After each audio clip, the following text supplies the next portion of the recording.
Hey. Now, everyone quiet. Snowball's here to read a book. Snowball's the Archmage, so shush.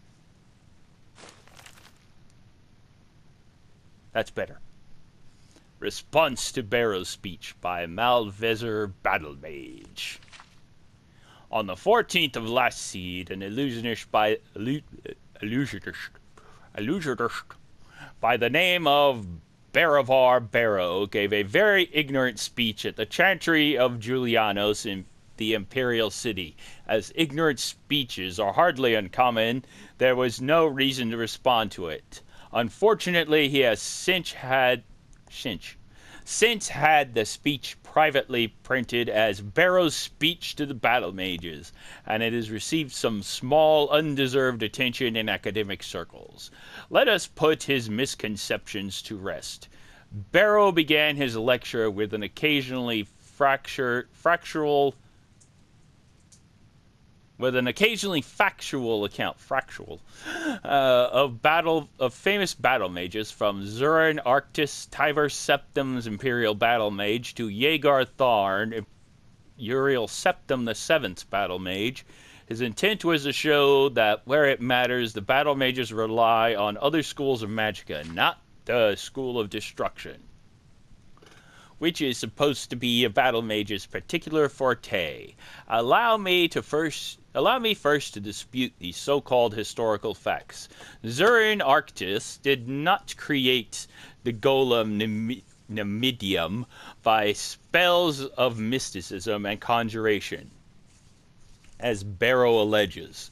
The truth is that we don't know how Nemidium was created, or if it was a golem or atronach, in any traditional sense of the word. Uriel the Fifth's battle mage, Heoth, was not an imperial battle mage. He was simply a sorcerer in the employ of the Empire. Thus, which spells he cast in various battles on Akavir are irrelevant. Not to mention hearsay. Bero calls Empress Morhatha's battle mage Wellock an accomplished diplomat, but not a powerful student of the School of Destruction. I congratulate Bero on correctly identifying an Imperial battle mage, but there are many written examples of Wellock's skill in the School of Destruction. The sage Celerus, for example, wrote extensively about Wellock casting the vampiric cloud on the rebellious army of Black Rose, causing their strength and skill to pass on to their opponents. What is this but an impressive example of the School of Destruction? Bero rather pathetically includes Yegar Tharn in his list of underachieving battle mages, to use an insane traitor as an example of rational behavior is an untenable position. What would Bero prefer? That Tharn used the School of Destruction to destroy Tamriel by a more traditional means? Bero used his misrepresentation of history as the basis for argument, even if he had found 4 excellent examples from history of battle mages casting spells outside their schools, and he didn't. He would only have anecdotal evidence, which isn't enough to support an argument. I could easily find 4 examples of illusionists casting healing spells, or Nightblades teleporting. There is a time and place for everything.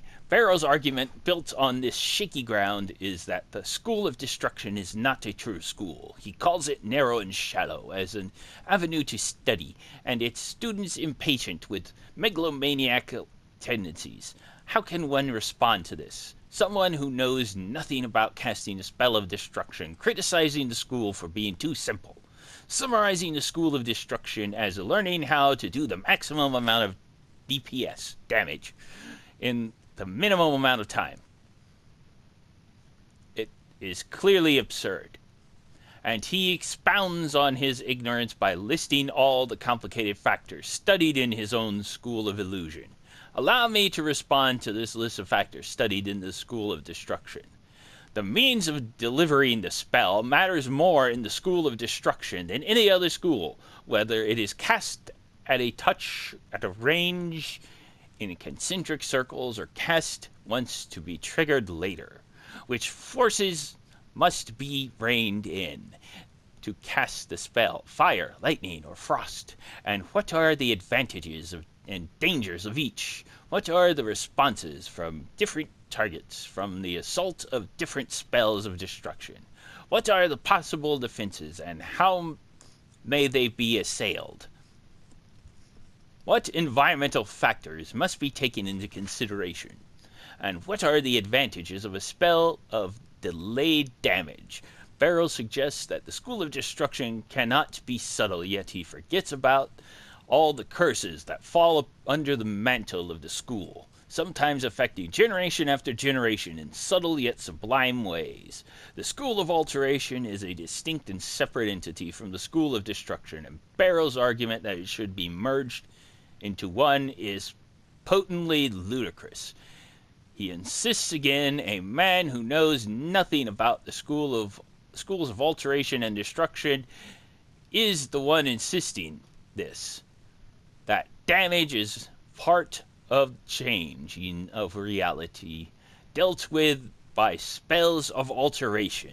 The implication is that levitation, to list a spell of alteration, is a close cousin of shockbolt, a spell of destruction.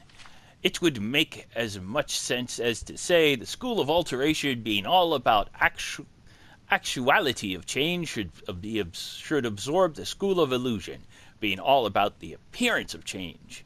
It certainly isn't a coincidence that a master of the School of Illusion casts this attack on the School of Destruction.